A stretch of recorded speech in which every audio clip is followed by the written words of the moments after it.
Ladies and gentlemen, boys and girls, welcome or welcome back to Self-Lore, the official gathering place for newbies, novices, and OG diehard fans of the golden age of primetime.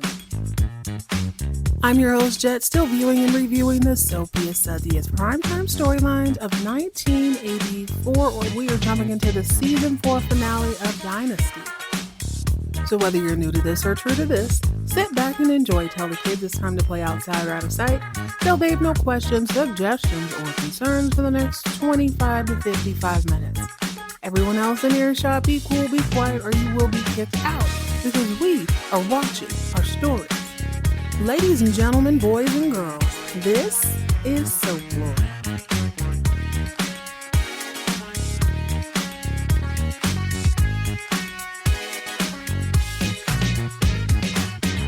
Welcome or welcome back, party people, to a fun-filled edition of Self-Lore. Today we get to feast on the fantastic finale of season 4, Dynasty. I'm already excited. I don't even know what's going to happen. I was sitting up thinking, like, what else could there be? There's not really a lot of holes in this season's story. There's not a lot going on, but I already know it's going to be a good time, especially with the buzzer beater entrance of Sammy Jo making her triumphant return. I'm so glad she's back.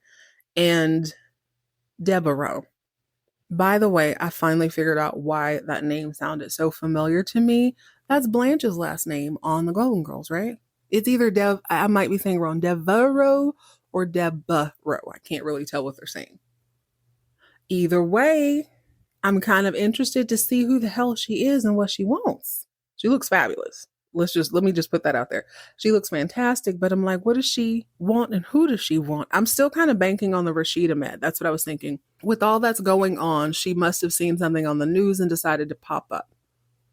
Rashid Ahmed is my first guess. Last episode, Falcon Crest. I hope you guys enjoyed it. I had a blast. I'm sticking to what I said. That was the best finale of all the shows I've seen thus far. Was not ever in my wildest dream expecting anything to come between Chase and Maggie, but they both, Connie Giannini, I didn't really expect her to be on the last episode, but I did not see Maggie and Richard ever having anything going on, but I do like it. Sorry, I like it.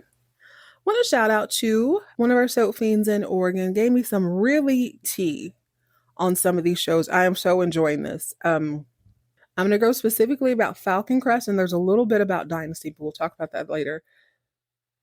It says Barbara Stanwyck was the original actress considered for the role of Angela Channing. I looked her up, and I feel like I've seen her in a few things. Miss Stanwyck decided it wasn't really right for her, so she called up. She's like, why don't y'all reach out to my homegirl, Jane? I can't picture anybody else as Angela Channing. I just can't. She is her, 100%.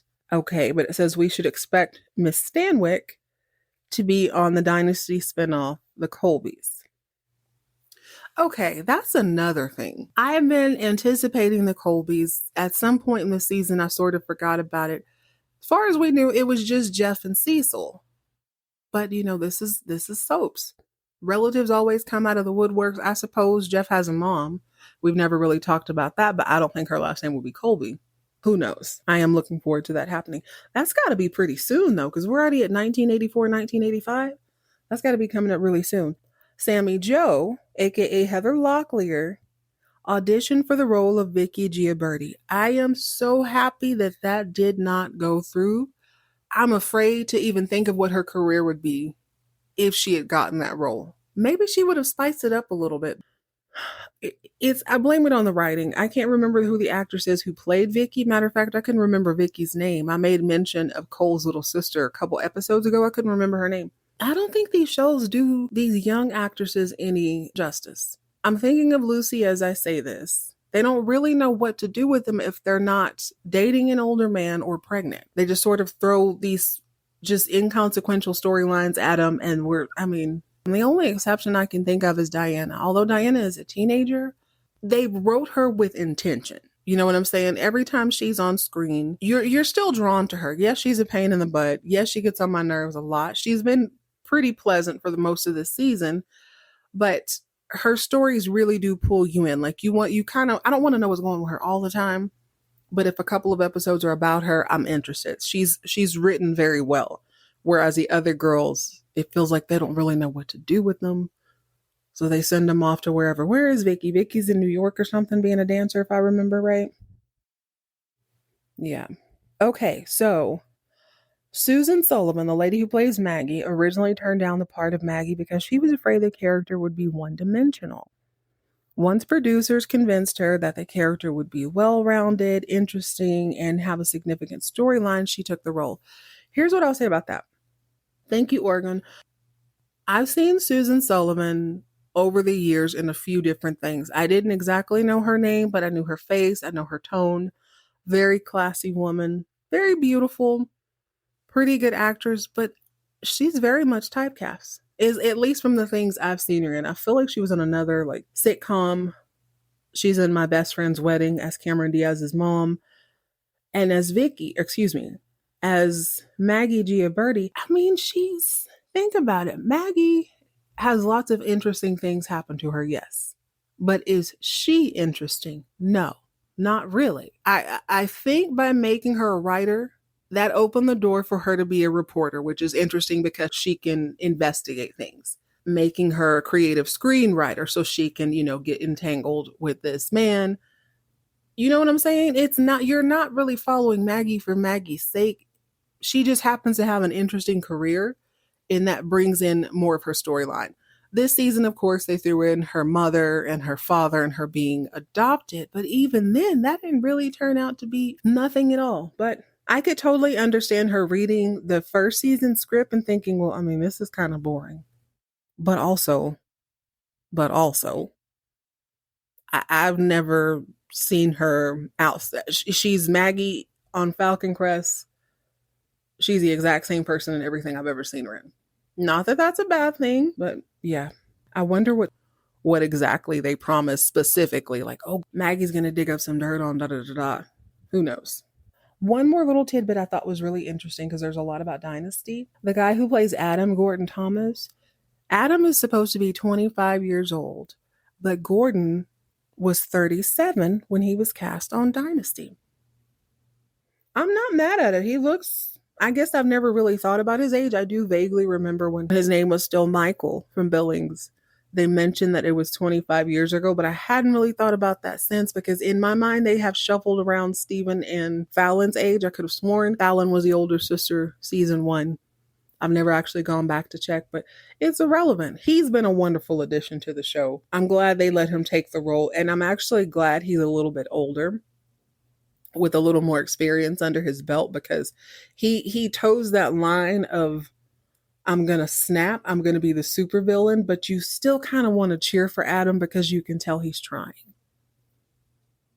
Let's see if he tries it on this episode. I'm going to go ahead and watch the whole thing, and then I'm going to come back and let y'all know how delightful it was. So go ahead and pour yourself up something bubbly and bright. I'm going to repeat my rosé because there still ain't no sangria. I can't believe it. I had a whole plan, had my mouth fixed. Oh well, we'll see what happens next time. Settle in for season 4, episode 27, Dynasty, The Nightmare. I'm trying my best, y'all. I made it 4 minutes in. Let me just start off by saying this. I don't know if I've said this enough. Alexis is so beautiful. Deborah is so beautiful. These ladies are just stunning. First and foremost, let's get that out of the way. They are gorgeous. And I can tell just by looking at them. Is it Joan? I always want to say Joan Crawford. That is Joan, right? I watched her sister's documentary a long time ago, the one who writes book. Can't remember her name. So this must be Joan. Joan Collins, pardon me. I can tell she has her own makeup artist. I can tell. Her lipstick is custom. I've been clocking that for a while. Her whole look is very much curated. I don't think it's somebody on the show. I think she has her own person. Because I looked at pictures of her recently and she still got it. She is damn near 100 years old. I'm not even being funny. She's still put together. So hell, maybe she got a new one. That's neither here nor there. These women are gorgeous. When the show opens, you see Devereaux sitting at the piano, tickling the ivory in this white sequin outfit. And she is singing. It's not a show tune because it's slow. She's singing this sort of slow ballad. And when I tell you the room is quiet, everyone is smiling and hypnotized. They are slowly smoking cigarettes. She's got the whole room in the palm of her hands as she sings this, but she's sort of looking into the camera. And my first thought was Diane Carroll a singer? I know I said I watched Lifetime Intimate Portrait. I don't really remember. So, okay, I just looked it up. It says she's an American singer, actress, and activist. I think back in the day, based on her age and probably Joan Collins, I need to see if she sings too. Diane Carroll's born July 17, 1935. So let's say she started acting around 20. She would have still been under that studio system. I know you're not supposed to like that, but when I tell you, you were properly trained, and I respect that. It's like now, when you go listen to music, nobody has an A&R. They don't get developed like they used to. God, I sound old. But you know what I mean. There was a time where you were worked with for a little bit, a year or two before you went out. I know K-pop is like that. You're kind of kept hidden for a little bit. You work night and day and night, and then you debut your talent before the world, but it's polished at that point. And I think now we sort of appreciate people just kind of having that raw, you know, you're on American Idol or America's Got Talent, and we discover this diamond in the rough. I like that, but I do appreciate the polishedness. I didn't realize she sang like that. I didn't realize she had like albums. That's interesting. That's very interesting. Anyway, she is using her musical talent to wow, woo, and pretty much seduce all of La Mirage. This must be the same night that she visited Alexis, because Alexis comes in and she still got on that gold and black number. And she looks over and she sees the whole room is sort of staring at Devereaux. She's like, The look on her face is like, whatever. She cute or whatever. She aight. She sound aight. She ain't no Sinatra. She ain't Whitney Houston, but she sound aight. Alexis goes to the bar to have a little smoky poo and a little champagne.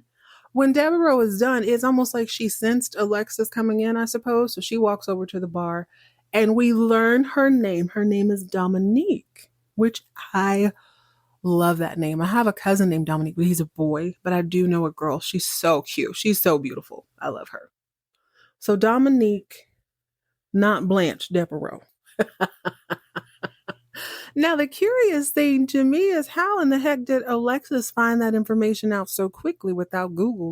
I don't think Morgan has she's cussed him out at least 3 times this season. So he's definitely not working for her. How did she know who that was? Maybe she remembered? I'm assuming that because Alexis points her little cigarello at her and she's like, Dominique, and she says Devereaux very Frenchly. I had to put on the subtitles, Devereaux.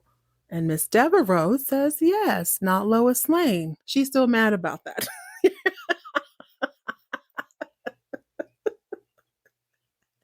She feels away. Like, you think I work for TMZ? Are you tripping right now? Please, look at how fresh and fly I am. Do I look like I report news? So Alexis has learned a little bit about her. Apparently she had some homes in Monte Carlo or whatever. They keep going over how rich they are in European countries. Alexis says, well, why didn't you tell me who you were? Devereaux says, maybe I felt a way about you not remembering me. So here's the thing. Let's just be very blunt. I don't see how you wouldn't remember this super fly, wealthy black lady parading around Europe. She's definitely got an American accent. Transatlantic, but American accent nonetheless. She's dripping in fur. So maybe she didn't look like that back in the day. I'm trying to figure out, because she said that to Fallon too. She said something about, I thought you'd recognize me. I don't know how that would be. I don't know. So maybe she worked for somebody at some point? I'm assuming that because it feels like a come up. No. Actually, no, that can't be right, because she is acting like she's been her. She ain't acting like new money. I'm thinking about Sammy Jo. I'm thinking about Crystal, how timid they were with wealth. This woman is quite comfortable being wealthy, but you would know who she was then, right? Let me shut up and finish watching this, y'all. Okay, I'm going to watch it. I'm going to chill till like halfway through. Okay, I got a little bit carried away. I'm about 22, 23 minutes into the episode, and so far, so very good. Alexis asks the barkeep after Devereaux sashays away how long is this woman booked here? And the barkeep tells her that Miss Devereaux is booked indefinitely. Interesting. What's more interesting is why would the barkeeper know that? Unless she told him personally, which I doubt. She don't seem like she's friendly with the staff like that, but she has charmed an entire room of people. If nothing else, they're like, let me come hear this velvet voice woman with this killer face card. Meanwhile, at the mansion, Steven tells Blake that Sammy Jo has an ulterior motive. She's not here just visiting baby Danny. Baby Danny. She's here to snatch him up, and he'll be damned if this lying, cheating scoundrel of a woman has anything to do with his child going forward. There's zero chance she's going to get this baby. This really should be nipped in the bud as soon as possible. It is very unusual for the child to be taken away from their mother. However, I feel like in this circumstance, she's already given him up twice. Probably not going to give him back to her. That's irrelevant though, because Sammy Jo is pissing people off left and right. Not in this scene in particular, but so far at 22 minutes, she seems to be pissing everybody off. The next time we see her, she is laid up in a bed. She appears to be nude, so it looks like it's post-coitus. Only when Morgan Hess walks through the door, he seems a little bit surprised to see her. And she's like, hey, the janitor let me in. He remembered your lady friend from the last time I was here. They're going to do that whole Dynasty dialogue thing where they tell us this weird backstory that happened off camera and it needs to sort of squeeze into the story that happens today. We'll see. I thought it was Morgan Hess's apartment, but I just rewound it. It's not his apartment. He seems to be renting a room. Like he's not doing great financially. I know this because he uses a key to open the door. You wouldn't do that to your bedroom. Anyway, he's like, well, what are you doing here? She starts going on about how the violets almost worked. The violets that were sent to Claudia the Stallion. That's kind of funny. I don't think I thought about that. I kind of forgot about that. But apparently she masterminded that. She hired or she hooked up with Morgan Hess. He clearly doesn't get laid a lot because he is basically drooling all over again. He threatens to tell the Carringtons that Sammy Jo hired him or came and slept with him and told him to send all these flowers to Claudia to send her back to the loony bin. Sammy Jo was like, you know what? I kind of like the sound of that. They need to know who they're messing with. They need to know I'm not some dumb pumpkin off of the turnip truck or whatever you say. I want them to know. And he's like, oh, baby, you know I ain't going to tell. Gosh, you're the most beautiful thing I've ever seen. It makes me a little uncomfortable. Heather Locklear has a baby face. Even today, she's still got, there's something about her face that's kind of childlike. Maybe she's doll-faced to me. I don't know. But this older man, who looks like he might have been a snack back in the day, but him just sort of drooling over her feels really gross. She just seems to be happy that someone is drooling over her. There's really no reason to go and see him, especially if she wants him to reveal that it was her sending those things to Claudia. I don't really know. I guess the only reason this scene happened is so we could go ahead and put a bow on that, go ahead and tie it up and explain where all that came from. It wasn't just Morgan Hess being a weirdo. It was absolutely Sammy Jo trying to drive this woman crazy so she can get her baby back. Speaking of which, Crystal gets wind of the whole Danny custody thing. Crystal floats downstairs in yet another fabulous robe. This time it looks like a wedding dress. While Sammy Jo is taking advantage of the buffet breakfast every morning. She's putting copious amount of burnt bacon on her plate. Eggs, whatever they had, she's putting on her plate. Crystal basically says, girl, you cannot be serious. Why would you want to disrupt Danny right now? You can't be serious or something like that. Sammy Jo says, oh, I heard that in an old movie. You can't be serious. I'm like, girl, that's not that. Come on. That's a basic term. But she's basically calling Crystal an old lady and saying, listen, I'm smart now. I'm not a spoiled little brat like you think I am. I'm a grown woman. And I can already tell you're spewing BS at me. That baby needs to be with me. This needs to be with her. She wanted Steven just long enough to collect a check. And now that check ain't coming, she's got to figure out another way to do it. That's what I'm thinking. She wants this baby because that is a guaranteed paycheck. She's not trying to be mother of the year. Matter of fact, after she wolfs down her breakfast, she goes upstairs in her little invisible shorts, barks at the lady in the nursery, hey, get him ready. I want to take him outside. We got to rewind a little bit so we can talk about Kirby. Kirby shows up this episode in a full-on Mike Jackson Thriller jacket. So I suppose Alexis has just come home from La Mirage. She put on her pajamas. She gets a call from Kirby. She's like, my God, what? Kirby comes through. She's like, Alexis, you didn't let me finish saying what I was saying. And she's like, oh my God, again with this. Kirby, get over your parents. Like, it's not my fault. Let it go. Kirby refuses. You took the only important thing away from me in my life, Joseph Anders, and that's not fair. And you think you can just throw your money around. Alexis is getting quite bored with this. She sort of, you can see her zoning out. She's like, God, have my Sephora coupons come in yet? Yeah, I'm going to order some more Lancome. She's totally thinking about something else. Eventually, after this 20-minute monologue, I'm exaggerating, Kirby finally whips out the pistola. She pulls out the blicky, and Alexa's like, oh my God. Girl, you don't want to do this, Kirby. And Kirby's still steady giving that speech. She's shaking and whatever. Say what you will about Alexis. This woman has ice water in her veins. She immediately goes from this bored future mother-in-law to a hostage negotiator. She's like, Kirby, your mother went crazy just like this, and she shot someone and went to jail. Do you want that same fate? You don't want to do that, Kirby. And Kirby's like, oh my God, it's starting to get in her head. You don't know. No, stop. I'm going to shoot you. I'm going to shoot you. Finally, Alexis is like, all right, shoot me. I'm not moving. You got that blicky? Point it right at me and shoot me. Do it. It'd be real easy. I'm not moving. I'm right here. Kirby can't do it. Kirby's hands are just shimmying and shaking. Alexis tells her to put down the gun, which is a shame because Kirby went through all those lessons. She watered and washed and pet her pistola every single night, fed it fresh bullets, put it to bed, and she still didn't know how to use it when the time came. You were not a killer. Sometimes you just have a little cat fight. She couldn't do it. So now that Alexis is no longer in danger of being pumped full of lead, she tells Kirby, I won't press charges. Kirby was fully expecting the cops to come and get her, which would have really sucked because that would have been the second death in Alexis's apartment within the span of 2 weeks. That does not look good. That is bringing down the real estate for sure, for sure. Alexis has some stipulations. I won't call the police on you, Kirby, if you, number one, you need to leave Adam. Number two, you need to go back to Paris. And number three, you also can't tell Adam why you're leaving him and going back to Paris. If you do, if you stick around, I'll call the cops on you and I'll cut him off financially forever. Kirby kind of scoffs, like, what do I care about Adam? Alexis says, oh, I know you love him, so I know you'll do what he says, what I say. Did I miss something? You know what? That's a rhetorical question. Don't answer that. Maybe I did miss something. I've been known to miss a thing or two. But yes, I've seen Kirby make out with Adam, but it never seemed like she was in love. I didn't really buy that. It just seemed like he was there. Anybody in that house who's not blood related to you is just sort of there. They're just going to take you up on it. That's what I thought.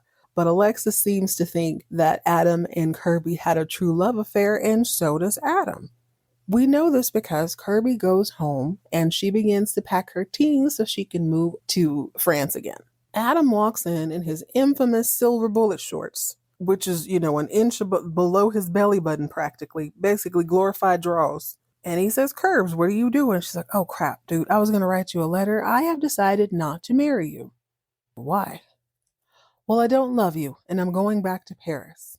He immediately smells Alexis all over this. Does my mom have something to do with this? No, Adam, it's because I don't love you. He's like, you do love me. You've told me and you've showed me. No, I really don't. I got to get back to Paris. He's like, no, you love me. And Adam, we've talked about this. He goes to grab her. He's very aggressive. He does not know how to be gentle, probably from growing up without having younger siblings. So he sort of tackle hugs her. She's like, oh my God, get off me. What are you trying to do? Rape me again? And you know what? That's the button. But in all fairness, you tried it twice. That's all I'm saying. He goes, oh, okay. So you want to head back to France to parlez-vous with that baguette. Toss your croissant around. Fine, do that. That dude treated you like dirt. And you know what? I tried my very best not to treat you like that, but that's all you'll ever be, Kirby. It's dirt. I'm like, damn, how the tables have turned. That's what I'm talking about. First off, Alexis was right. The girl went a little bit kookaloo over very little and started brandishing a weapon she couldn't even fire after, 2 months worth of lessons. How do you botch a what is it called at close range? Shot 2 times. But dude, this just does not make sense. This is what happens when you fire a supporting cast member in haste, and now we got to build this whole thing. What was the point? Well, the show's not over. I'm sorry, it just does not make sense, but whatever, we'll allow it. Kirby says she's on her way to France. Adam is super pissed off. He goes to go finish working out. Now, unbeknownst to him, Sammy Jo was ear hustling from the hallway. She goes back to the nursery where Danny is and barks at the nurse, nanny, whatever. Never mind, I'm not taking that kid out. And you know what? Little Danny didn't want to go out anyway. He was refusing to put on his coat, so good on him. Oh, dear God. In all the excitement, I had kind of forgotten about the wedding. That's the Colby Goblin wedding, for crying out loud. I just wasn't thinking about it. I think Steven said something in the study. So they're in their room. Oh, I love you. I love you. No chemistry. No chemistry. It's almost like when you play with your Barbie and Barbie kisses Ken like they can't really move. That's exactly what it looks like. So I wonder if they hated each other, if they were grossed out. Like, why not hire those stunt doubles they bring in all the time? They know they don't give a damn. I wish they would. They probably have like an 8-foot tall man. They don't care. Yeah, they're kissing. They're getting married. And they're so in love. Anyway, back to the action. Adam is in the gym, in that carpeted gym, in his hose short, riding a bike like he's Lance Armstrong or somebody, like his life depends on it.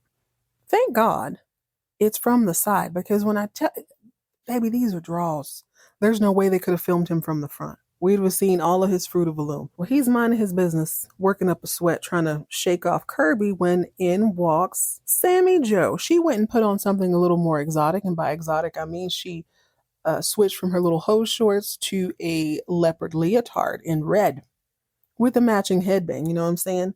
She's like, oh, Adam, I sure could use a strong man to help me. You got to put your hand right in the small of my back. So they're all crotch to crotch or whatever. 2.5 seconds later, they're kissing. Do you see the timeline in this piece? He literally walked down the hall from his fiancée, called her dirt, and 6.5 minutes later, he's already smooching Sammy Jo. They're passionately kissing, or at least really kissing. It's such a contrast. When in walks Steven. Steven walks in with a pocket full of dams, and he drops nary a one. He is completely unbothered by his brother kissing his baby mama. Matter of fact, as Adam leaves, he's like, good luck, bro. Good luck with that, my guy. He's like, Samantha, so you trying to take the baby? You really want to do this? So what had happened was, Steven's friend, Chris, remember from the beginning of the season, Chris is a lawyer. I guess he's Steven's lawyer instead of Andrew, which is kind of weird. Chris got a letter from Sammy Jo's lawyer stating that she wants full custody. This is not news, but I think we just need to set this up so Steven can do what he does. What does he do? I'm glad you asked. He's like, Sammy, this is really how you want to play it? She's like, absolutely, Steven. I don't want to work. I don't want to model. I don't want to do anything except be a mother to Danny. And I'll have help raising him, so you might as well be prepared to give him up. So this is when Steven removes a dam from his wallet, or 2 or 3 actually, from his pocket, and drops them on the floor, because he'll be damned if his brother, who he hates, is going to play stepdaddy or daddy to his son. It's bad enough this little harlot came in here ruining his life. As you said the wrong thing. That's his button. She has a towel around her neck to cool off from, kissing, I guess, and changing clothes. She probably, you know what, in all honesty, she probably did work up a sweat putting on tights and stuff. I don't know if you know this, and maybe this is TMI, but we grown here. I almost threw my shoulder out one time putting on a sports bra. Like that compression crap is sort of difficult to squeeze and wiggle your hand. So she's got on full, I guess they're not pantyhose, whatever is thicker tights. She's got on tights and a leotard and warmers. So yeah, she might have worked up a sweat putting on all them tight clothes. But it doesn't matter because Steven sees this as an opportunity. He didn't see that as a towel. It's a noose. He grabs and he twists it and he listen here, you little wench. You're not taking my son. It'll be over my dead body or yours. Oh, shit. You know what? That sort of tracks.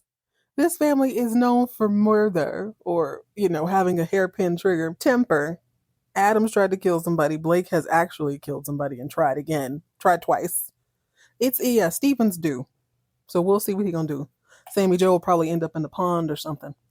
Nah, I don't think he'll do it. He'll probably sprinkle some drugs on her. That seems way more likely because she made the comment, no judge is not going to give a kid to his mom unless she's an unfit mother. So hopefully he comes up with some sort of scheme to paint her as an unfit mother. Plus, like I said before, she's pissing everybody off in the house. I don't think it'll be very hard to have some character witnesses be like, nah, she ain't it. Only friend she has is Adam and he's on the outs.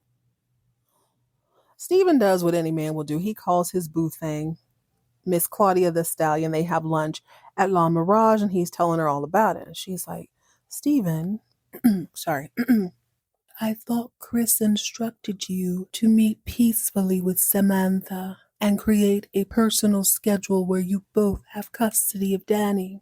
Steven's like, I'm not trying to hear that, Claudia. I'm not sharing a damn thing with her. Only thing I'll share is my foot up her. Claudia continues. What if you lose custody? I'm not gonna lose custody. But what if you do? It's better to share Danny than to lose him. She has a point. However, the look on his face, I can already tell he don't care. I'm not giving up this kid to this hillbilly. It's not happening. Right about that time, this hillbilly flounces in with Adam. God, these people got to get it. Come on now. In Denver, there's got to be 115 other places to go, but whatever. They probably get the friends and family discount. Maybe they have those good Monte Cristos or something at La Mirage. Whatever they have, there's not enough of it to help Mr. Blake Carrington. Blake is forced to sell his football team, the Denver Not Broncos. I can't remember where they are. They're Stallions or can't be the Colts because that's Indianapolis.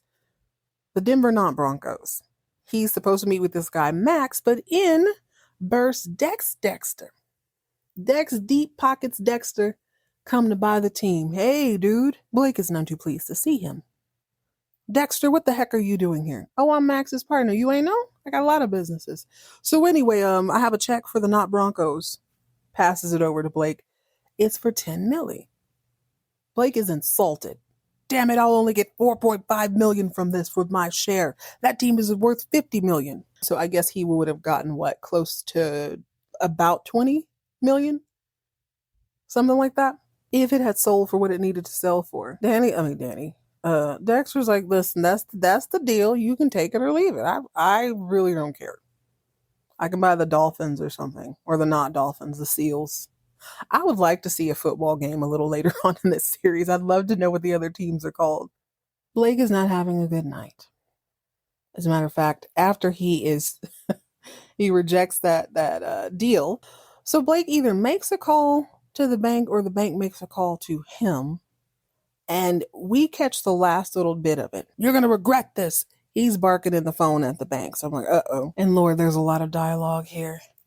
Crystal comes in right about this time and he tells her that the bank is foreclosed. He's lost the company. It is no longer Blake's Denver Carrington, but he's given that Gone with the Wind, the South shall rise again type speech. Those banks are going to rue the day. Crystal's trying to be a good wife. She's like, babe, listen, it's okay. Banks can foreclose on a company, but they can't foreclose a man. Mm-hmm. Doom, doom, doom, doom. The more you know, right? I guess, Crystal. She then goes on to say, your talent for finding oil is unmatched. This is news to me.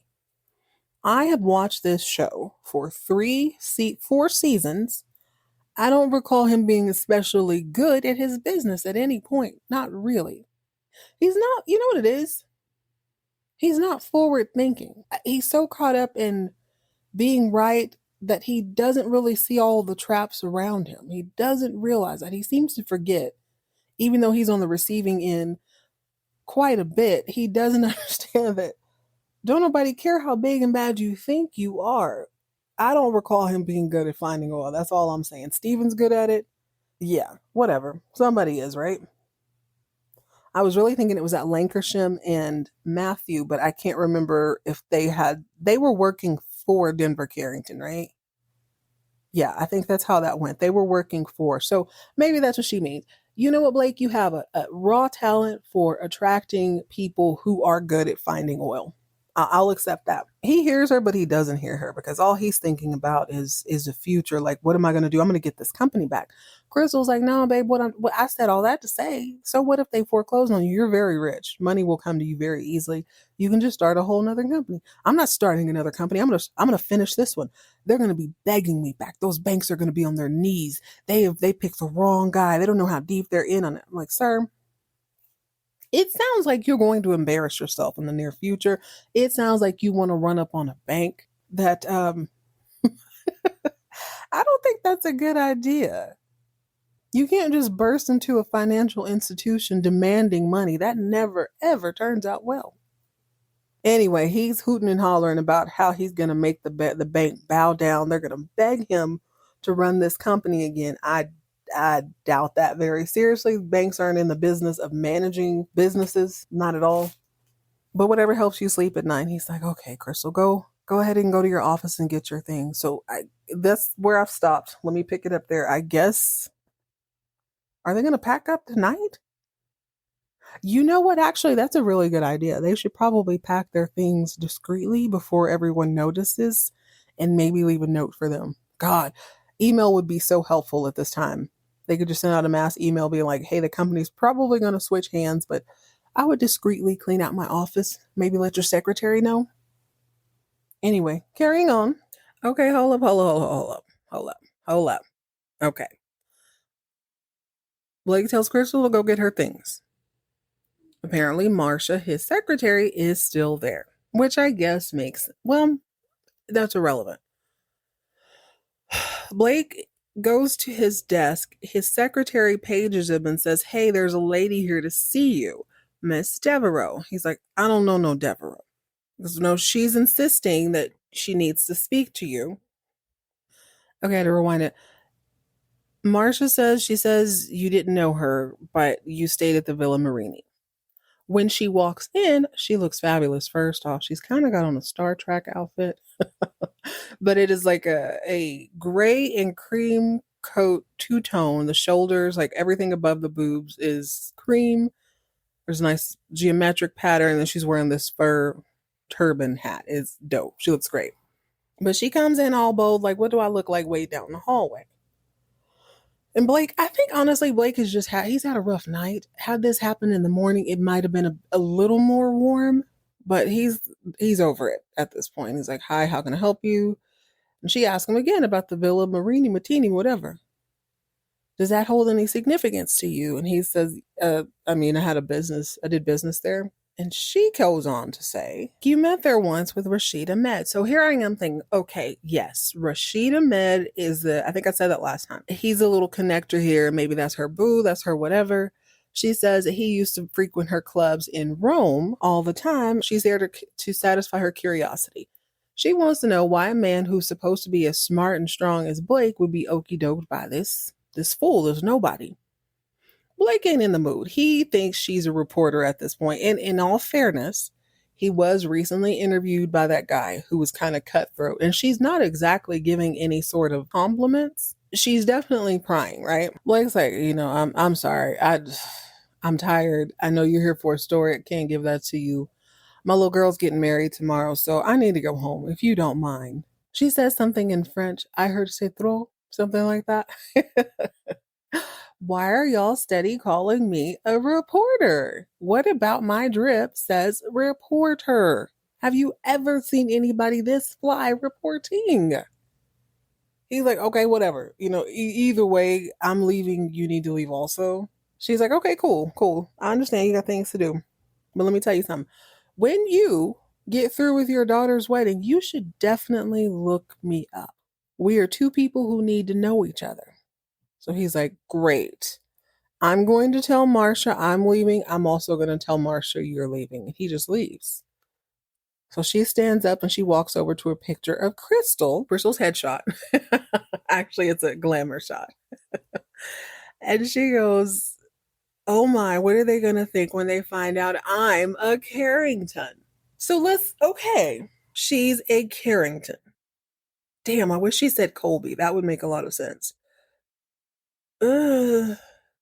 Okay, so she keeps insisting that they remember her, right? But if I'm hearing this correctly, she must have been in or around this whatever, this hotel, this villa, around the time Blake was there. There had to be something a little bit more significant. If she's a Carrington, then she is either married to one. Is she a cousin? She could be a daughter. I don't know. She seems kind of, I don't know. I guess there's a million ways to skin a cat. And I was thinking back to season one ish. Blake, well, you can tell they don't give a damn about the storyline. Blake was saying he had to pull himself up. He came from nothing. He said that again at the top of this season or whenever Adam came into play, it was they talked about how Blake had to sort of work his way up. He came from nothing and was raised up, but he didn't actually say. Okay, so to me that eliminates sibling because this woman is clearly rich, and she don't seem like new money. Blake basically said he was broke and pulled himself up. So I don't know. We'll leave all our options open. This could be auntie, this could be cousin, this could be damn, I don't know. I'm trying to think. I don't know. But she says she's a Carrington, so I'm trying to figure out what happened in Rome. Did he have a cousin in Rome? Like, I don't know. We'll figure it out in a little bit, I guess. And this is bugging me. Okay. She's got to be. I'm going to watch the rest of the show, I swear. But how many Carringtons are there at this point? Dozens, right? Did they? Oh my gosh! I just thought about it. Okay, she said that does the memory of blah blah blah blah uh, motel villa ring a bell? What if she effing married him there? What if this is okay? This is what we need. I like this. I like this a lot because she knows who Alexis is, right? She wanted to look her in her face. She asked Fallon if she knew who she was, so that could be like, did your dad tell you that he married me? Maybe he was drunk. I don't know. Maybe something happened over there. That's what I'm leaning towards. What if she's a real Mrs. Carrington? Okay, they just got a whole lot more interesting. We'll leave all avenues open, but I'm leaning towards that because she's brought up this motel. I think she even brought it up to Alexis. Oh my gosh. Okay. Moving on. She's either really, really related or she's related by marriage. And gosh, I don't know. We need this family tree post haste. Hell, I don't know. Sorry, guys. I'm going to let this go. I have to, but it's just, I wasn't expecting. I don't know what I was expecting other than Rashid Ahmed, who she brought up. She's like, we should know each other. He quiet as kept. He might need to ask her for a loan. She looks like she's got a lot of money. And if she, I mean, she definitely does. She probably knows where to find it. Okay, yeah. Final answer, definitely wife. Because she went over to Crystal's picture and was looking like, well, how are they going to knock their whatever when they find out I'm a Carrington? She could have said Mrs. Carrington, but she looked at Crystal's picture like, and then went over there. So, not Alexis dressed like a 1920 paper boy. She's got a little beret cocked to the side. She's in her penthouse. And someone downstairs tells her that Mr. Dexter's here. So Dex is on his way up. Y'all, I love this scene so much. I like them together. I really enjoy them together. And I really like him. So he comes upstairs and he's like, you stepped out on me. I went and had an affair with Tracy. Whoop, whoop-de-whoop. You hate me. I hate you. This, that, and the third. Why don't we call it even Stevens? I want a relationship with you, and I don't really care what that looks like. I want you, Alexis. I want you. Now, I thought she was going to throw him out on his behind. She doesn't. She's like, I missed you too. So they embrace each other, and she invites him to Faaaaallllll-aahhhhhhhhnnn. I can't even say wedding. Oh, I can't believe we're doing this. I can't believe we're doing this, but she invites him to be her escort to her daughter's wedding, which is good for her. She's being invited to family stuff, but the gang's back together again. Kiss passionately. Let me just reiterate that. Passionately. Chemistry. It's real. You know what? I didn't do that justice. Not only does Dex say, I had an affair, you had an affair. I don't know why they're calling it an affair since neither one of them are married, but he basically says, you said we were no longer lovers and we've never been friends. I realize I set up this double standard. I don't know why I expected you not to do what I would do. She cheated first. So what is he talking about? I went to Wyoming to get fresh air, to clear my head of you. I couldn't. You're a whole lot of woman. I want you. So I know Oregon says that I'm going to mess up their names. Joan and Linda, aka Crystal and Alexis, got along in real life. They definitely don't on the show, and I love that. Crystal pulls up in a new baby blue Mercedes. I hadn't seen this one. She's going into the spa to get her hair did. Alexis had told Dex she had an appointment, so she was at the same spot. When Crystal walks in, the receptionist lady is telling the drivers to bring around Mrs. Colby's car. She only has half an hour, so Crystal knows she's there. Crystal goes to her little booth. It just happens to be next door to Alexis's. So I suppose this is an all-inclusive spa. They get the full hair, the treatment, the makeup, or whatever. Alexis is getting her makeup done, and Crystal's girl is mixing up this vat of mud, about to put on a mask, even though she's got on a full face, because I can see her eyeliner and stuff from here. Full face of makeup. Alexis and her makeup artiste are chatting, and the makeup artist is like, oh my gosh, I bet your daughter's wedding is going to be as beautiful as Mr. and Mrs. Carrington's wedding. Alexis says, I really wouldn't know. I wasn't there. The makeup artist continues, I read in the column that Mrs. Carrington is pregnant. How exciting. This is also Carrington. Alexis, and then mind you, Crystal's in the other room. She can hear everything. She's just kind of flipping through a magazine because she already know Alexis is going to say something slick. And she's going to get up and handle it. So Alexis is like, well, if you ask me, when you tell an old man he's having a baby, he don't really ask who the father is, implying that Crystal's knocked up by somebody other than Blake Carrington. And the makeup artist is like, ooh, Crystal's girl doesn't notice. I think that's the girl from Facts of Life. Maybe, maybe not. That's all Crystal needs to hear. She shuts her magazine. She said, girl, give me that mud. The girl gives her the mud.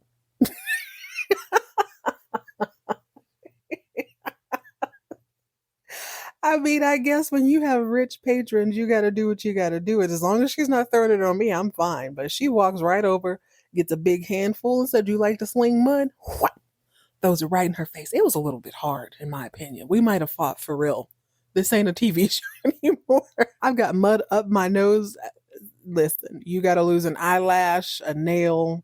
I got to scar you up in some way. I'm going to snatch out a plug of that hair, something. Jeez, who writes this crap? It was a dark and stormy night, and Faaaaallllll-aahhhhhhhnnn Carrington Colby lay on her chaise while her brother enters the room, wondering where the heck she is. The floor is here. The beanbag I bought you is about to be here. I hate when they do. I hate specifically when Fallon and Jeff do this, and Steven now, where they go back to the good old days where they were all chummy and friendly. And yes, I bought you a beanbag on your 7th birthday, and you said thanks and punched me. It hurt. Where are you hurting now, sister? Okay, yeah. All over because she's about to marry this fool she really don't want to marry. She tries to play it off like, no, and Steven, ain't nothing wrong. It's just that it's raining. You know what I'm saying? It's my wedding day. And it is it's really dark. It's not just raining. There's lightning and all that. She finally tells him about her headaches. I suppose she's only told Blake, but Crystal witnessed it. She goes, sometimes I get these really bad headaches. They just come on all of a sudden. They always come on when she's about to go meet Jeff or she's about to be attached to Jeff in some way. This whole wedding is triggering, which is very insulting, by the way. The wedding is triggering her super migraines. She basically tells Steven that she's nervous and don't tell anybody. And he's like, it's such a big secret, I promise. I'll take it to the grave, sister. He kisses her on the cheek, and I swear there was way more passion in that than between her and Jeff. They do have a pretty sick cake. I've never seen this many flowers on a cake made from icing. It's kind of dope. A cake like that today is probably $4,000. It's crazy. So Fallon is in her parlor getting ready. She's in her dress, and God, I hate the headband. I hate this so much. It looks like that styrofoam ring that they use to make floral arrangements. If you don't go to like a Dollar Tree, you'll see them. They're everywhere. Little round styrofoam things you stick the flowers in so that they kind of bush out instead of just straight up. They have that, and then somebody bedazzled the crap out of it. They like glued their mama's pearls and some pieces of flour and stuff on it. Her dress is really pretty to me. I'm surprised I like it. It's actually very regal, very beautiful off the shoulder. She's got three ladies fussing all over her. And I swear to you, one of them is Connie Giannini. Let me look this up. So Crystal comes through and she gives her a lucky penny. Apparently, it's the same lucky penny that Fallon gave her on her wedding day. We don't know if it's the first or the second. That makes no never mind. Crystal leaves the room in her gorgeous robe. Fallon goes back to the three ladies fussing over her. I think it's the people fussing over her that's giving her these headaches. I also just looked it up, and apparently that's not Connie Giannini, but it looks just like her. That's got to be her niece or something. Anyway, they start fussing and whatever, and it's triggering her headaches, and she hadn't told nobody, listen, I can't stand all that yapping. I need y'all to keep it quiet. Quietly quaff me or get the hell out. She finally snaps and screams. Everybody gets out. Y'all got to go. Go on. Yeah. She needs some air. She needs some privacy. If you watched this recently, then you know when Crystal and Blake got married, they also got married at the house. Crystal came down the stairs and they all sort of pulled into this second room. So she walked all the way down the stairs and then into a room. But for Fallon and Jeff, for some reason, they're just going to walk, like everybody is piled in the first room you coming into the house. Tons of people. It is standing room only. Fallon's headaches are terrifying. I guess this part is the nightmare because she starts getting dizzy, she starts getting woozy, but she's having these visions, and it's the front of the horse on the carousel, peachy orange color, and it's a weird angle. It gives me Clockwork Orange vibes. Very scary. But she just starts losing it after that. Like she's looking at the fire, she's getting woozy. She snatches that hideous headband off, which was probably 90% of the problem, be squeezing her brain or whatever. Next thing we see is Crystal coming down the stairs. Now, I go on and on about how fly Maggie looks on Falcon Crest. Never misses. I could say the same thing about Crystal's gowns. I have yet to see her in anything hideous, but there's a first time for everything. It looks like she has the dress on backwards. There's a scene of her from behind a little later, and she doesn't, but I really do feel like she should turn the dress around. There's a zipper in the back. That's the only thing that would stop it, but it's super low cut. Her back is out, but the front is quite hideous. Everybody's downstairs mixing and mingling. Dex does accompany Alexis, who looks dope in her red dress. Blake's like, well, after the wedding, you got to get out. What would Dexter want in your house exactly, Blake? That's what I'm talking about. You gotta put bass in your voice at the right time. You need to remove it at the right time. You know what? I'm wrong. I'm wrong about that. This is his daughter's day. So anyways, Jeff's at the foot of the stairs. Blake's at the foot of the stairs. Crystal in her hideous lilac dress are at the foot of the stairs. Everyone else is piled in, and man, it is standing room only. It is thick in there. You know it's hot. Well, everybody's waiting and waiting and looking up and waiting, and nothing's happening. So Crystal's like, let me go look and see what's up with her. She runs up the stairs. Blake and Jeff decide they're going to run up after her as well. When they get upstairs, all they see is Fallon's beautiful wedding gown pooled on the floor. She done came up out the gown and snuck out before anybody could tell.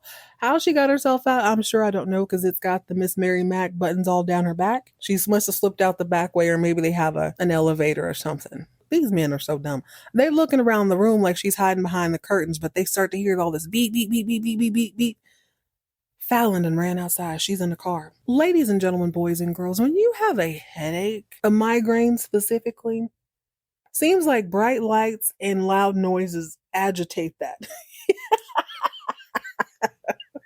Not in Fallon's case. This is the weirdest part of this whole thing. Maybe it's a dream sequence. Maybe it's why it's called Nightmare. Blake starts running outside. He's the first one outside. So I'm thinking to myself, he might need to try out for the non-Broncos, maybe get a check that way and build his way back up to Denver Carrington. Blake runs out to yell at an empty car spot while Jeff gets in his Mercedes and he takes off after Fallon. Okay, this is where it gets real messy. So inside, Alexis is talking to Dexter, right?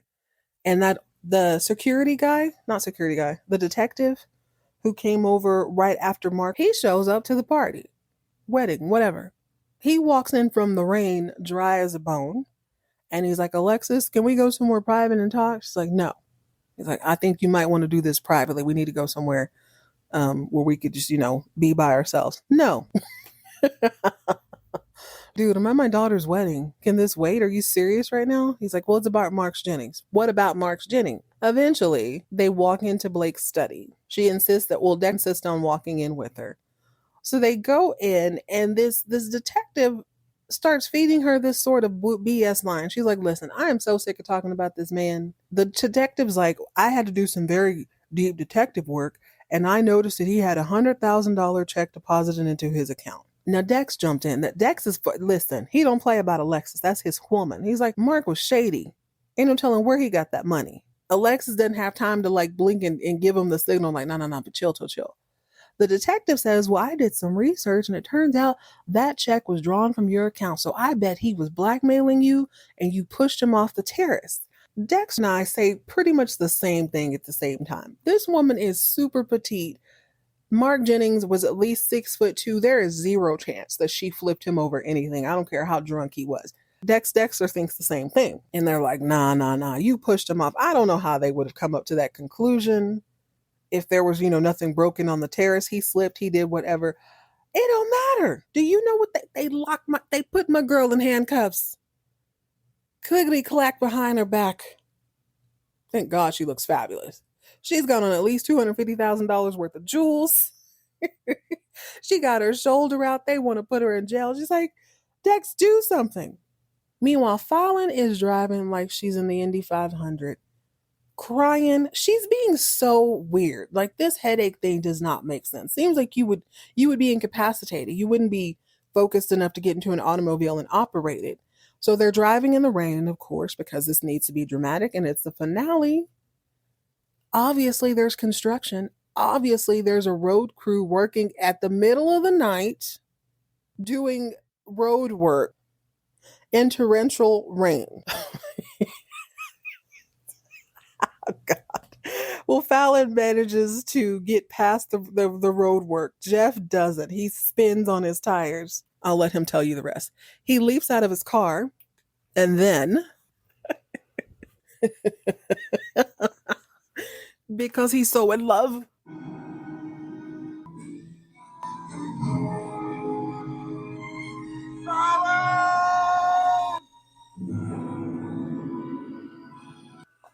Fallon. Bear in mind, he's doing this in the rain as her car tears off down the road. Lord. They put Alexis in Gen Pop. Can you believe it? They parade her in front of these ladies, put her in the drunk tank, and there's all sorts of women in there. They're all grabbing on her. She has on $250,000 worth of jewels. The lady cop don't care. Oh my God. I can't believe they got my girl locked up. So she's screaming at the top of her lungs to be released.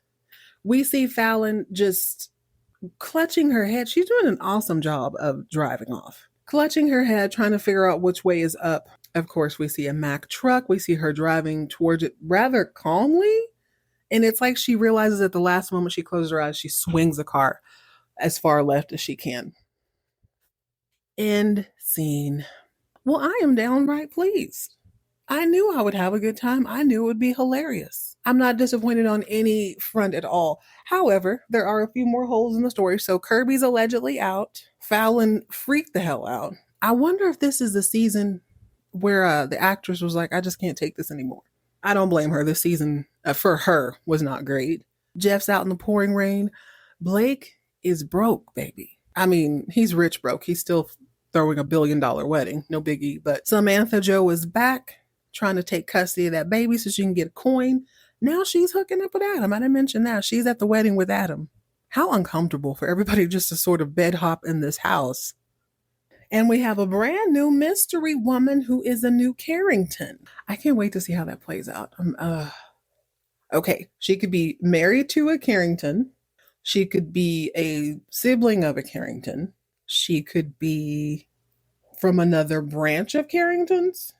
Oh, that'd be dope. Do they have a black branch of Carringtons? I don't know. Either way, she keeps bringing up that hotel, motel, Holiday Inn in Rome. She mentioned Rashid, Ahmed, so I don't know. She's rich and she's annoyed that people think she's a reporter. All right. Okay, Dynasty. I'm not mad at that. Not mad at this season at all. Not even mad at the buzzer beater entrances. All right, guys, that's it. That's all. Join me next time as we jump into the finale of Knots Landing. Don't know what to expect. I'm very, very ready.